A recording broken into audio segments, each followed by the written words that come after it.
कहीं पे लिखा गया है कि सच और सूरज को ज्यादा देर तक नहीं छिपाया जा सकता। हमारी जिंदगी में ऐसे कई अवसर होते हैं जब हमें पूरा विश्वास होता है कि जो सामने वाला इंसान है ना, वो हमसे झूठ बोल रहा है, हमें बेवकूफ बना रहा है, लेकिन हम उस वक्त चाह के भी कुछ नहीं कर सकते, क्योंकि सामने वाला आपको कभी नहीं बताएगा कि आखिर सच क्या है। क्योंकि या तो सच उसको पता है या भैया ऊपर वाले को पता है, और वो सामने वाला इसी बात का फायदा उठाकर हमें गोल गोल घुमाता रहेगा।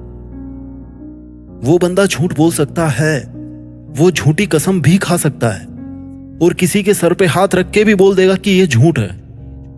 इसलिए ये सोचना कि सामने वाला बंदा कसम खा रहा है तो सच्चा है, बिल्कुल बचपना है। तो क्यों ना हम अपने अंदर एक खूबी डेवलप कर लें जिससे कुछ मिनटों के अंदर किसी से थोड़ी सी बात करके भी हम इतने काबिल बन पाए कि हम ये पता लगा सकें कि हमें सामने वाले इंसान पे ट्रस्ट करना चाहिए कि नहीं करना चाहिए। झूठ पकड़ना बहुत जरूरी है आज के समय में। आप अगर किसी कंपनी में इंटरव्यूअर हो तो कैंडिडेट का झूठ पकड़ सकते हो। आपका लाइफ पार्टनर आपसे कुछ बात छुपा रहा है, उसका झूठ पकड़ सकते हो। आप कोई बहुत बड़ी पैसों की डील करने गए हो तो सामने वाली पार्टी कितना ही आपको इंप्रेस करने के लिए बोले, आप उसका झूठ पकड़ सकते हो। मैं ऐसा मानता हूं कि झूठ पकड़ना जिंदगी का और आपकी पर्सनैलिटी का एक सबसे महत्वपूर्ण हिस्सा है, जिसको भैया अगर आप सीख गए ना, जी हां, ये सीखने वाली चीज है जो प्रैक्टिस से आती है। तो अगर आप इसको सीख गए तो जिंदगी में कभी धोखा नहीं खाओगे यार। चाहे खाना कम खाने को मिले, चाहे पैसा कम हो, चाहे प्यार हो या ना हो, उम्र जिंदगी में कम हो तो काम चला लेंगे, लेकिन जब जिंदगी में धोखा मिलता है ना तो इंसान की कमर टूट जाती है। और उस वक्त इंसान के दिल में सबसे पहले यही आता है कि यार काश ये सब मुझे पहले से पता होता।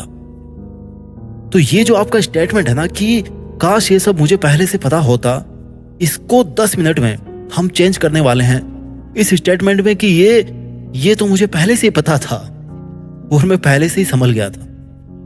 तो भाइयों, आखिर किसी का झूठ बोलना कैसे पकड़े? इस वीडियो में मैं 5 बहुत ही तगड़े रामबाण तरीके एग्जाम्पल्स के साथ में आपके साथ शेयर करने वाला हूं। आपको समझाने की कोशिश करूंगा जिनको सुनने से ज्यादा आपको समझना जरूरी है। क्या जरूरी है? समझना ज्यादा जरूरी है। अब यहां से इस वीडियो का एक एक शब्द अपने दिलो दिमाग में बिठा लेना। देखिए, मैं आपको झूठ पकड़ने के 5 तरीके बताऊं, इसके पहले एक डिस्क्लेमर देना चाहता हूं यार कि ये जो भी तरीके मैं आपको बताने वाला हूं, आप अगर इन सबको यूज कर रहे हो तो अपने रिस्क पे यूज कीजिए, क्योंकि जिंदगी में रिश्ते दोबारा नहीं बन पाते। आप जो भी कर रहे हो, फायदा आपका, नुकसान आपका, सबके जिम्मेदार आप ही हो। मैं कोई गारंटी नहीं ले रहा कि ये तरीके 100% आपके लिए काम करेंगे। तो मैं यही चाहूंगा कि किसी के नुकसान के लिए नहीं, बल्कि आपके फायदे के लिए, आपको सही रास्ता दिखाने के लिए और आपके खुद के सेटिस्फेक्शन के लिए इन तरीकों को आप यूज करें, जो मैंने काफी रिसर्च करके कहीं तहीं से ढूंढ के आपके लिए तैयार किए हैं। मेथड नंबर 1, झूठ को बढ़ा के पूछे। अब ये कौन सा तरीका है यार, झूठ को बढ़ा के पूछे तो अगला बंदा सच बता देगा? देखिए, उदाहरण से समझते हैं। आपके पर्स में 5000 रुपए पड़े थे। आप किसी फ्रेंड के साथ में रूम शेयर करते हो। आप किसी दिन मॉर्निंग में उठे और आपने अपना वॉलेट चेक किया और उसमें केवल आपको 3000 रुपए मिले, यानी कि 2000 रुपए आपके गायब हो गए। इन 2000 रुपए के अलावा आपके पर्स में बाकी सब एटीएम कार्ड वगैरह वही है। उनको किसी ने चोरी नहीं किया, यानी कि जिसने भी पैसे मारे हैं उसने केवल 2000 रुपए निकाले हैं। अब आपको लग रहा है कि आपके जो साथ वाला बंदा है ना, जिसको आप अपना फ्रेंड मानते हो, जिसके साथ में अपना रूम शेयर करते हो, उसने आपका पैसा मारा है। तो आप उससे कहो कि तुमने मेरे 5000 रुपए क्यों निकाले, तुमने मेरा एटीएम कार्ड क्यों चोरी किया है? और जब आप उसको ऐसा बोलोगे तो वो उसको स्वीकार नहीं करेगा, ऑब्वियस सी बात है। या तो वो बोलेगा कि मैंने कोई चोरी नहीं की, या वो बोलेगा कि मैंने तुम्हारे 5000 रुपए नहीं निकाले और ना ही तुम्हारे एटीएम लिए हैं। और जब वो इस पर्टिकुलर अमाउंट का, यानी कि 5000 रुपए का अपने स्टेटमेंट में बार बार यूज करें, तो इट मीन्स कि कहीं ना कहीं दाल में काला है। क्योंकि अगर उसने आपके 2000 रुपए निकाले हैं ना, तो वो सामने वाला बंदा इस बात पे बार बार जोर देगा। वो अपने आप को गलत तरीके से सही साबित करने की कोशिश करेगा कि मैंने तुम्हारे 5000 रुपए नहीं निकाले हैं, मैंने तुम्हारा कोई एटीएम कार्ड नहीं लिया है। तो फिर आप उसको तुरंत बोलिए कि फिर कितने निकाले हैं। हो सकता है बातों के फ्लो में उसके मुंह से निकल जाए, यानी कि झूठ को बढ़ा के पूछने से हो सकता है वो इंसान इतने बड़े ब्लेम से बचने के लिए केवल वो स्वीकार कर ले जो आप उससे करवाना चाहते हैं, यानी कि जो सच है। मेथड नंबर 2, घटनाओं के सीक्वेंस को उल्टे क्रम में पूछिए। देखिए क्या होता है कि जिससे आप सच उगलवाना चाहते हो ना, उसने अपने दिमाग में एक स्टोरी सेट कर रखी होती है। मतलब कि मैंने सबसे पहले ये किया, उसके बाद में ये किया, उसके बाद में मैं यहाँ गया, उसके बाद में वहां गया, उससे मिला, इसके बाद ये किया और उसके बाद फिर मैं वापस आ गया। और ये जो स्टोरी होती है ना, उसने एकदम परफेक्ट तरीके से रटी होती है। अब आपको क्या नहीं करना है, देखिए आपने एक बार उसकी स्टोरी सुन ली तो दूसरी बार आप उसको स्टोरी ना सुनाने दे, बल्कि उसको उल्टी सीक्वेंस में उसकी स्टोरी के स्टेप्स को पूछिए। जैसे कि अच्छा ये बताओ, तुम इसके जस्ट पहले क्या कर रहे थे? अच्छा इसके पहले क्या कर रहे थे? और इसके पहले कहां थे तुम? आपके इस तरह से क्वेश्चंस पूछने पर अगर उसकी स्टोरी बदल रही है, या वो कनेक्ट नहीं कर पा रहा चीजों को, या वो काफी सोच समझ के, यानी कि सोचने की एक्टिंग कर रहा है, लेकिन एक्चुअल में वो अपनी बनाई गई झूठी स्टोरी में खुद ही फंस गया है और उसको याद करके बोलने की कोशिश कर रहा है, तो समझ जाइए कि भैया सावधान होने का वक्त आ गया है। क्योंकि हो सकता है वो अगला इंसान आपसे झूठ बोल रहा हो। क्योंकि भाई देखो, सच कितना ही कड़वा हो, पर सच की सबसे खास बात पता है क्या होती है? कि सच कहने के लिए सोचना नहीं पड़ता। अगर आप सच्चे हो ना, तो आपको कुछ भी याद रखने की जरूरत नहीं पड़ती है। आप बिना दिमाग पे जोर डाले अपनी बात को कह दोगे, क्योंकि आप सच्चे हो और आपके साथ में उस घटना का प्रैक्टिकल एक्सपीरियंस जुड़ा होता है, क्योंकि वो एक्चुअल में आपके साथ में हुआ था या एक्चुअल में आप वहां पे थे। तो कोई आपसे सीधा पूछे या उल्टा पूछे, आप आराम से जवाब दे दोगे। लेकिन झूठ के केस में स्टोरी को उल्टी सीक्वेंस में पूछने से उसके स्टेटमेंट्स बदलने के पूरे चांसेस होते हैं। मेथड नंबर 3, सामने वाले के दिमाग में यह बिठाओ कि उसने जो भी किया है उसने सही किया है और वो कोई बड़ी बात नहीं है। अगर आप भी उसकी जगह होते तो आप भी वही करते। ये आपको बिठाना है अगले वाले के दिमाग में। देखो यार क्या होता है, इंसान झूठ क्यों बोलता है, पहले आप इस बात को समझो। या तो उसका कहीं पे फायदा हो रहा होता है, उसके लिए वो झूठ बोलेगा, या फिर उसको अपराधी बना दिया जाएगा। अगर वो सच बोल देगा तो लोग उसकी इज्जत करना बंद कर देंगे, उसको घटिया समझेंगे, इसलिए वो शर्म के मारे सच्चाई नहीं बताना चाहता।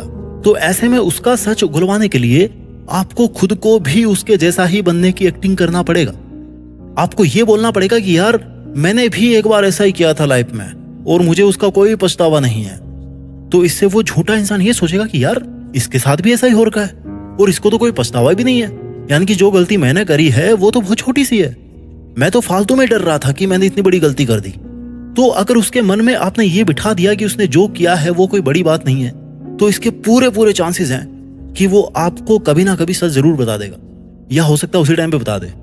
देखो चोर मौसेरे भाई होते हैं। अगर आपको सामने वाले बंदे से कनेक्ट होना है तो आपको भी ऐसा शो करना पड़ेगा कि आप भी बिल्कुल वैसे ही हो। और जब दोनों इंसान सेम होते हैं ना, तो उनके बीच में बॉन्डिंग बड़ी अच्छी होती है। मेथड नंबर 4, सामने वाले को ज्यादा से ज्यादा मौका दीजिए बोलने का और उसके वाक्य उसी को पूरा करने दीजिए। अब इसका मतलब क्या है कि सामने वाले को ज्यादा से ज्यादा मौका दो बोलने का और वो सच उगल देगा। देखिए, अगर आप सामने वाले को ज्यादा से ज्यादा मौका देंगे बोलने का, तो जरूरी नहीं कि वो सच बोल दे, लेकिन इस बात के चांसेस बढ़ जाएंगे कि वो जितना ज्यादा बोलेगा, जितना बार बार बोलेगा, उतने ही उसके स्टेटमेंट्स चेंज होने के चांसेस बढ़ जाते हैं। और हो सकता है वो कोई ऐसी बात बता दे जो उसने पहले कभी नहीं बताई हो, या पहले कुछ और बताया था और अब कुछ और बता रहा है। तो इसका मीनिंग यही निकलता है कि जरूर आगे भी इसके स्टेटमेंट चेंज होने के चांसेस हैं। तो यहाँ पर भी एक संभावना बनती है कि जो सामने वाला इंसान बोल रहा है ना, वो शायद झूठ हो। तो ऐसी कंडीशन में उसका विश्वास करना थोड़ा सा मुश्किल हो जाता है। जब भी आप सामने वाले से सवाल जवाब कर रहे हो ना, और जब वो आपका जवाब दे रहा है, तो आप चुपचाप बैठिए और उसके वाक्यों को आप पूरा मत कीजिए, उसको खुद को पूरा करने दीजिए अपने स्टेटमेंट्स को। जैसे मान लो कि अगला बंदा बोला कि उसके बाद, और फिर वो रुक गया, तो आप उसका सेंटेंस पूरा मत करो कि अच्छा उसके बाद तुम वहां पे गए थे। नो, वो भले ही कितना ही सोचे, उसको सोचने दो, उसको खुद को ही ज्यादा से ज्यादा बोलने का मौका दीजिए और उसके वाक्य उसी को पूरा करने दीजिए। अगर आप सामने वाले के सेंटेंसेस पूरा करने लग गए ना, तो उसके लिए तो भैया और भी आसान हो गया झूठ बोलना, स्टोरी बनाना। मेथड नंबर 5, सामने वाले बंदे का जल्दी जवाब देना और फिर मेन बात से मुकर जाना। मान लीजिए कहीं कुछ गड़बड़ हो गई और आपको किसी पे शक है और आपने तुरंत उसको पूछ डाला कि भैया तुमने तो कहीं ऐसा नहीं किया, और वो तुरंत आपको जवाब देता कि नहीं नहीं मैंने तो ऐसा नहीं किया, मैंने तो ये पर्टिकुलर काम नहीं किया है। यानी कि आपने तो सिर्फ उसको ये बताया कि कुछ गड़बड़ी तो नहीं की उसने, और उसने आपको डिटेल में बता दिया पहले कि यार मैंने तो ऐसा नहीं किया है। ये मान लो सामने वाला बंदा एकदम झपाक से जवाब दे रहा है ना, तो कुछ ना कुछ गड़बड़ है। वो ऐसे जवाब दे रहा है जैसे मान लो उसने अच्छी तरह से सब कुछ रटा हुआ है, और जब आप मेन बात को, मुख्य बात पे जब आप आएंगे, उसको आप उससे स्वीकार करवाना चाहेंगे, तो वो ऐसे बिहेव करेगा जैसे कुछ हुआ ही नहीं हो, या वो हर चीज को बड़े अच्छे से एक्सप्लेन करेगा। लेकिन जब आप उससे मेन बात पूछने पे आओगे ना, तो उसको वो एक झटके में खत्म कर देगा कि नहीं ऐसा कुछ नहीं है। मतलब कि जो झूठ बोलते हैं ना, वो बोलते बहुत ज्यादा है लेकिन बताते कुछ नहीं। आलतू फालतू की चीजों को बहुत ज्यादा डिटेल में समझाएंगे ताकि सामने वाले को ये एहसास हो कि वो उनके साथ में कोऑपरेट कर रहे हैं। लेकिन मेन बात पे जब भी आएंगे ना, वहां से जंप मार देंगे। उनका बॉडी लैंग्वेज बदलने लगेगा, और उनके शरीर का हाव भाव बदलने लगेगा, उनकी आवाज बदलने लगेगी। या हो सकता है आपको धमकी दे डाले कि अगर इसके आगे तुमने एक भी सवाल पूछा ना, तो मैं ये कर दूंगा या वो कर दूंगी।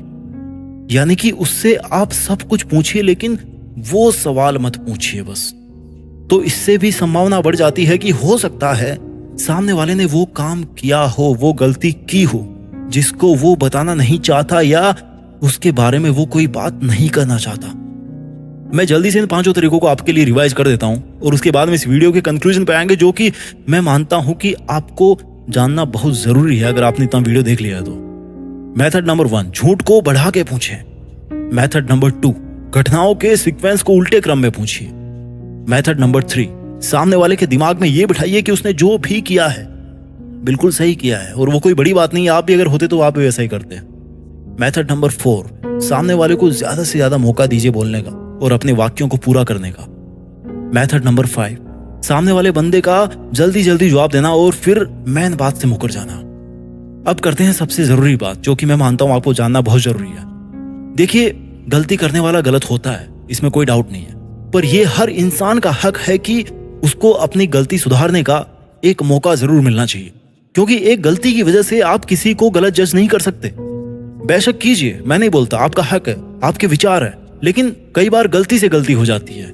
कई बार इंसान मजबूर होता है, और हो सकता है किसी किसी का इरादा भी गलत हो सकता है उसने जानबूझ के किया हो, या हो सकता है जो गलती वो करने जा रहा है या उसने जो करी है उसके परिणाम से वो वाकिफ नहीं होगा, उसको नहीं पता था कि इतना बुरा हो जाएगा, और इसलिए भी इंसान गलत कदम उठा लेता है। अब देखिए, अगर कोई इंसान गलती करता है ना, तो उस इंसान पर विश्वास करना थोड़ा मुश्किल हो जाता है, पर सुधार प्रकृति का नियम है, और हर इंसान का हक भी है कि वो सुधार करे। उसे एक मौका दीजिए सुधरने का। ये जिंदगी कोई अदालत तो है नहीं कि कदम कदम पर इंसान को बोले कि तू झूठा है, तूने ऐसा किया, तूने वैसा किया, तुझे सजा मिलनी चाहिए। ये जिंदगी है, ईमानदारी से जिंदगी जीनी है, एक सपने के साथ में जीनी है, इंसानियत से जीनी है। जिंदगी में जो भी आपने कुछ किया हो उसको कहने की हिम्मत होनी चाहिए, और जो भी आप कहते हो उसको करने का हौसला होना चाहिए। उम्मीद है आपके लिए वीडियो काफी हेल्पफुल रहा होगा। Thank you so much for watching. नमस्कार।